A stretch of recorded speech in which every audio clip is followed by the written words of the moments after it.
ಈ ಸಂದರ್ಭದಲ್ಲಿ ಸಾರ್ವಜನಿಕ ವಲಯದಲ್ಲಿ ಹಲವು ರೀತಿಯ ಚರ್ಚೆಗಳಾಗುತ್ತೆ. ಮುಸ್ಲಿಂ ಕಂಟ್ರಿಗಳಲ್ಲಿ ಯಾವ ರೀತಿಯ ನಿಯಮಾವಳಿಗಳಿದೆ, ನಮ್ಮ ದೇಶದಲ್ಲಿ ಯಾವ ರೀತಿಯ ನಿಯಮಾವಳಿಗಳಿದೆ, ಇದೆಲ್ಲವನ್ನೂ ಕೂಡ ಮುಸ್ಲಿಂ ಸಮುದಾಯದವರು ನೋಡಲೇಬೇಕು.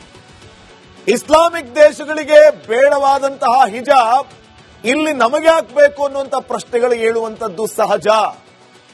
ಈ ರೀತಿಯ ಪ್ರಶ್ನೆ ಮಾಡೋದಕ್ಕೂ ಒಂದು ಕಾರಣ ಇದೆ. ಇದನ್ನ ಪೂರ್ತಿಯಾಗಿ ನೀವು ಕೇಳಿಸ್ಕೋಬೇಕು. ಸೌದಿ ಅರೇಬಿಯಾದ ದೊರೆಗಳು ಮಾಡಿದಂತ ರೂಲ್ಸ್ ಏನ್ ಗೊತ್ತಾ?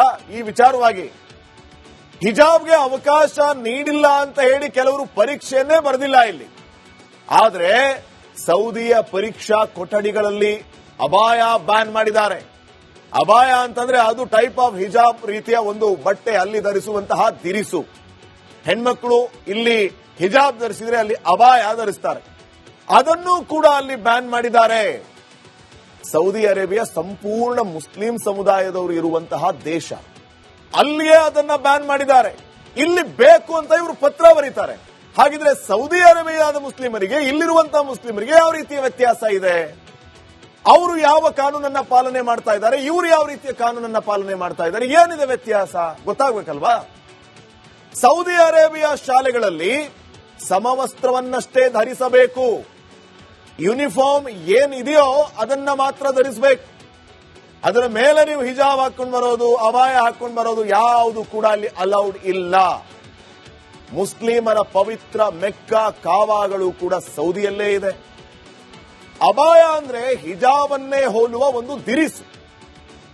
ಇರಾನ್ನ ಮಹಿಳೆಯರಿಗೆ ಬುರ್ಕಾ ಹಿಜಾಬ್ ಬೇಡ ಆಗಿದೆ. ಇಲ್ಲಿ ಹಿಜಾಬ್ ಬೇಕು ಅಂತ ಪತ್ರ ಬರೀತಾರೆ, ಪರೀಕ್ಷೆಗೆ ಹೋಗೋದೇ ಬಿಡ್ತಾರೆ, ಜಗಳ ತೆಗಿತಾರೆ, ಒಂದ್ ರೀತಿಯ ಸೀನ್ ಕ್ರಿಯೇಟ್ ಮಾಡ್ತಾರೆ.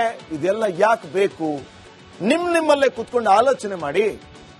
ಸಂಪೂರ್ಣವಾಗಿ ಮುಸ್ಲಿಮರೇ ಹೆಚ್ಚಿರುವಂತಹ ರಾಷ್ಟ್ರಗಳಲ್ಲಿ ಈ ಹಿಜಾಬ್ ಅಥವಾ ಅಬಾಯನ ಬ್ಯಾನ್ ಮಾಡಿದ್ದಾರೆ. ನಮ್ಮಲ್ಲಿ ಬೇಕು ಅಂತ ನಾವು ಪತ್ರ ಬರೀತಾ ಇದ್ದೀವಿ. ಏನ್ ಕತೆ ಇದು? ಎಲ್ಲರೂ ಒಮ್ಮತದ ನಿರ್ಧಾರಕ್ಕೆ ಬರ್ಬೇಕಲ್ವಾ? ಅವರು ಏನನ್ನ ಫಾಲೋ ಮಾಡ್ತಾ ಇದ್ದಾರೆ, ಅವರು ಯಾರನ್ನ ನಂಬಿದ್ದಾರೆ, ನೀವು ಯಾರನ್ನ ನಂಬಿದ್ದೀರಿ, ಯಾರನ್ನ ಫಾಲೋ ಮಾಡ್ತಾ ಇದ್ದೀರಿ? ಆ ಕಡೆ ಒಂದ್ ಕಡೆ ರೂಲ್ಸ್ ಬೇರೆ, ಅವ್ರು ನಂಬೋರ್ನ ಬೇರೆ, ನೀವು ಯಾರನ್ನು ಬೇರೆಯವರನ್ನ ನಂಬ್ತಾ ಇದ್ದೀರಾ? ಇವೆಲ್ಲ ಪ್ರಶ್ನೆಗಳಿಗೆ ಎಲ್ಲರೂ ಒಟ್ಟಿಗೆ ಕೂತ್ಕೊಂಡು ಉತ್ತರ ಹುಡುಕೊಳ್ಳಿ. ಸುಮ್ಮನೆ ಇದೇ ವಿಚಾರವಾಗಿ ಮತ್ತೆ ಒಂದ್ ರೀತಿ ಸೀನ್ ಕ್ರಿಯೇಟ್ ಮಾಡ್ಕೊಳ್ಳೋದು, ಇದೆಲ್ಲ ಯಾಕೆ ಬೇಕು? ಇದು ಈಗ ಸದ್ಯಕ್ಕೆ ಸಾರ್ವಜನಿಕ ವಲಯದಲ್ಲಿ ಮೂಡ್ತಾ ಇರುವಂತ ಪ್ರಶ್ನೆ. ನೋಡೋಣ ಇದಕ್ಕೆ ಯಾವ ರೀತಿಯ ಉತ್ತರಗಳು ಸಿಗುತ್ತೆ ಅಂತ. ಈ ಸಂದರ್ಭದಲ್ಲಿ ಸಾರ್ವಜನಿಕ ವಲಯದಲ್ಲಿ ಹಲವು ರೀತಿಯ ಚರ್ಚೆಗಳಾಗುತ್ತೆ.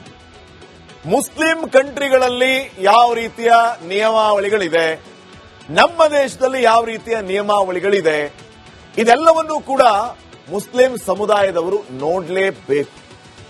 ಇಸ್ಲಾಮಿಕ್ ದೇಶಗಳಿಗೆ ಬೇಡವಾದಂತಹ ಹಿಜಾಬ್ ಇಲ್ಲಿ ನಮಗೆ ಹಾಕಬೇಕು ಅನ್ನುವಂಥ ಪ್ರಶ್ನೆಗಳು ಹೇಳುವಂಥದ್ದು ಸಹಜ. ಈ ರೀತಿಯ ಪ್ರಶ್ನೆ ಮಾಡೋದಕ್ಕೂ ಒಂದು ಕಾರಣ ಇದೆ. ಇದನ್ನ ಪೂರ್ತಿಯಾಗಿ ನೀವು ಕೇಳಿಸ್ಕೋಬೇಕು. ಸೌದಿ ಅರೇಬಿಯಾದ ದೊರೆಗಳು ಮಾಡಿದಂತ ರೂಲ್ಸ್ ಏನ್ ಗೊತ್ತಾ? ಈ ವಿಚಾರವಾಗಿ ಹಿಜಾಬ್ಗೆ ಅವಕಾಶ ನೀಡಿಲ್ಲ ಅಂತ ಹೇಳಿ ಕೆಲವರು ಪರೀಕ್ಷೆಯನ್ನೇ ಬರೆದಿಲ್ಲ ಇಲ್ಲಿ. ಆದ್ರೆ ಸೌದಿಯ ಪರೀಕ್ಷಾ ಕೊಠಡಿಗಳಲ್ಲಿ ಅಬಾಯ ಬ್ಯಾನ್ ಮಾಡಿದ್ದಾರೆ. ಅಬಾಯ ಅಂತಂದ್ರೆ ಅದು ಟೈಪ್ ಆಫ್ ಹಿಜಾಬ್ ರೀತಿಯ ಒಂದು ಬಟ್ಟೆ, ಅಲ್ಲಿ ಧರಿಸುವಂತಹ ದಿರಿಸು. ಹೆಣ್ಮಕ್ಳು ಇಲ್ಲಿ ಹಿಜಾಬ್ ಧರಿಸಿದ್ರೆ ಅಲ್ಲಿ ಅಬಾಯ ಧರಿಸ್ತಾರೆ. ಅದನ್ನು ಕೂಡ ಅಲ್ಲಿ ಬ್ಯಾನ್ ಮಾಡಿದ್ದಾರೆ. ಸೌದಿ ಅರೇಬಿಯಾ ಸಂಪೂರ್ಣ ಮುಸ್ಲಿಂ ಸಮುದಾಯದವರು ಇರುವಂತಹ ದೇಶ. ಅಲ್ಲಿಯೇ ಅದನ್ನ ಬ್ಯಾನ್ ಮಾಡಿದ್ದಾರೆ. ಇಲ್ಲಿ ಬೇಕು ಅಂತ ಇವರು ಪತ್ರ ಬರೀತಾರೆ. ಹಾಗಿದ್ರೆ ಸೌದಿ ಅರೇಬಿಯಾದ ಮುಸ್ಲಿಮರಿಗೆ ಇಲ್ಲಿರುವಂತಹ ಮುಸ್ಲಿಮರಿಗೆ ಯಾವ ರೀತಿಯ ವ್ಯತ್ಯಾಸ ಇದೆ? ಅವರು ಯಾವ ಕಾನೂನನ್ನ ಪಾಲನೆ ಮಾಡ್ತಾ ಇದ್ದಾರೆ, ಇವರು ಯಾವ ರೀತಿಯ ಕಾನೂನನ್ನ ಪಾಲನೆ ಮಾಡ್ತಾ ಇದ್ದಾರೆ, ಏನಿದೆ ವ್ಯತ್ಯಾಸ ಗೊತ್ತಾಗಬೇಕಲ್ವಾ?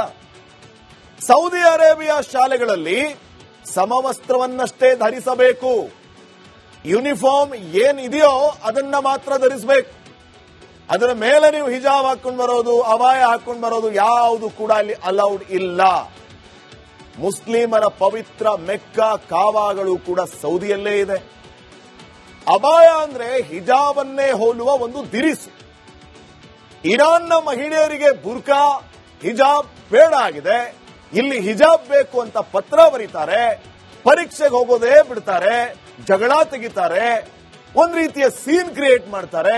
ಇದೆಲ್ಲ ಯಾಕೆ ಬೇಕು? ನಿಮ್ಮಲ್ಲೇ ಕುತ್ಕೊಂಡು ಆಲೋಚನೆ ಮಾಡಿ.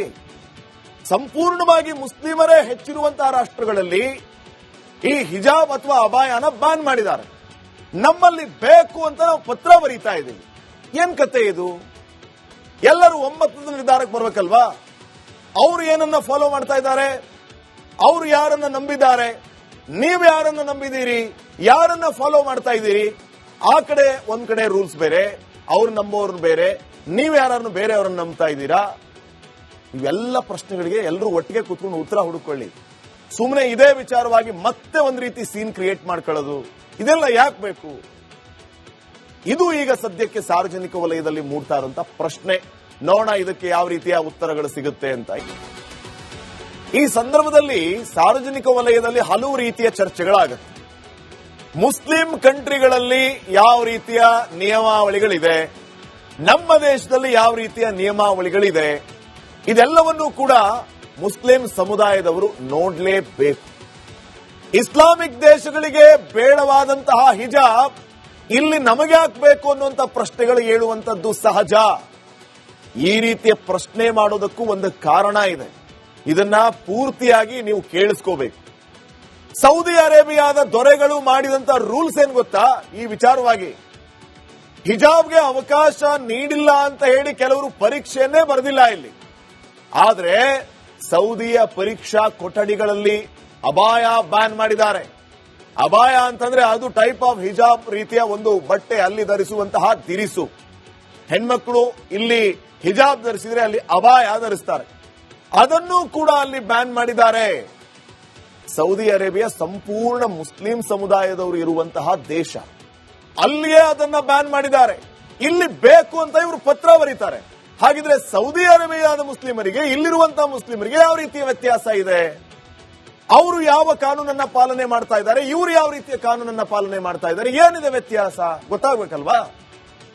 ಸೌದಿ ಅರೇಬಿಯಾ ಶಾಲೆಗಳಲ್ಲಿ ಸಮವಸ್ತ್ರವನ್ನಷ್ಟೇ ಧರಿಸಬೇಕು. ಯೂನಿಫಾರ್ಮ್ ಏನಿದೆಯೋ ಅದನ್ನ ಮಾತ್ರ ಧರಿಸಬೇಕು.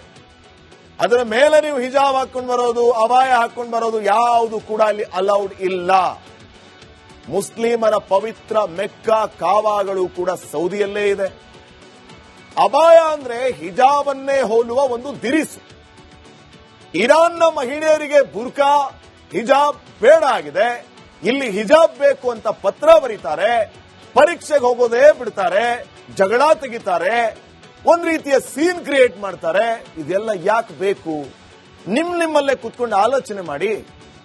ಸಂಪೂರ್ಣವಾಗಿ ಮುಸ್ಲಿಮರೇ ಹೆಚ್ಚಿರುವಂತಹ ರಾಷ್ಟ್ರಗಳಲ್ಲಿ ಈ ಹಿಜಾಬ್ ಅಥವಾ ಅಬಾಯನ ಬ್ಯಾನ್ ಮಾಡಿದ್ದಾರೆ. ನಮ್ಮಲ್ಲಿ ಬೇಕು ಅಂತ ನಾವು ಪತ್ರ ಬರೀತಾ ಇದ್ದೀವಿ. ಏನ್ ಕತೆ ಇದು? ಎಲ್ಲರೂ ಒಮ್ಮತದ ನಿರ್ಧಾರಕ್ಕೆ ಬರ್ಬೇಕಲ್ವಾ? ಅವರು ಏನನ್ನ ಫಾಲೋ ಮಾಡ್ತಾ ಇದ್ದಾರೆ, ಅವರು ಯಾರನ್ನ ನಂಬಿದ್ದಾರೆ, ನೀವು ಯಾರನ್ನ ನಂಬಿದ್ದೀರಿ, ಯಾರನ್ನ ಫಾಲೋ ಮಾಡ್ತಾ ಇದ್ದೀರಿ?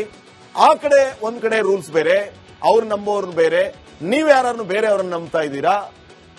ಇವೆಲ್ಲ ಪ್ರಶ್ನೆಗಳಿಗೆ ಎಲ್ಲರೂ ಒಟ್ಟಿಗೆ ಕೂತ್ಕೊಂಡು ಉತ್ತರ ಹುಡುಕೊಳ್ಳಿ. ಸುಮ್ಮನೆ ಇದೇ ವಿಚಾರವಾಗಿ ಮತ್ತೆ ಒಂದ್ ರೀತಿ ಸೀನ್ ಕ್ರಿಯೇಟ್ ಮಾಡ್ಕೊಳ್ಳೋದು, ಇದೆಲ್ಲ ಯಾಕೆ ಬೇಕು? ಇದು ಈಗ ಸದ್ಯಕ್ಕೆ ಸಾರ್ವಜನಿಕ ವಲಯದಲ್ಲಿ ಮೂಡ್ತಾ ಇರುವಂತಹ ಪ್ರಶ್ನೆ. ನೋಡೋಣ ಇದಕ್ಕೆ ಯಾವ ರೀತಿಯ ಉತ್ತರಗಳು ಸಿಗುತ್ತೆ ಅಂತ.